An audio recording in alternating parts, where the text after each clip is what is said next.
the US announced a new wave of import tariffs, sparking an immediate market reaction.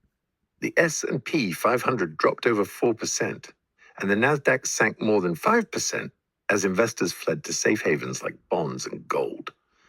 Concerns quickly grew that rising costs and disrupted supply chains would hurt profits, especially in trade-sensitive industries. Sectors hit hardest: technology. Relying on global supply chains, tech firms faced higher costs on Asian imports and potential retaliation, triggering a sharp tech stock sell-off.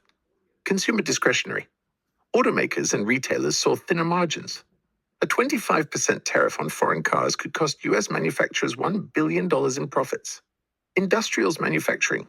Tariffs on steel and aluminum increased raw material costs. Export-dependent firms fear further retaliatory tariffs. Agriculture. A historical target in trade wars, the sector is bracing for Chinese and EU retaliation. In 2018, US soybean exports to China fell over 40%. Sectors gaining or resilient: steel and aluminum producers, benefiting from higher import costs. Domestic producers like Cleveland-Cliffs rose nearly 18%.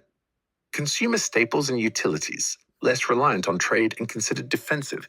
These sectors held steady as investors sought stability. China's response. China imposed retaliatory tariffs of 34% on all US imports, effective April 10th.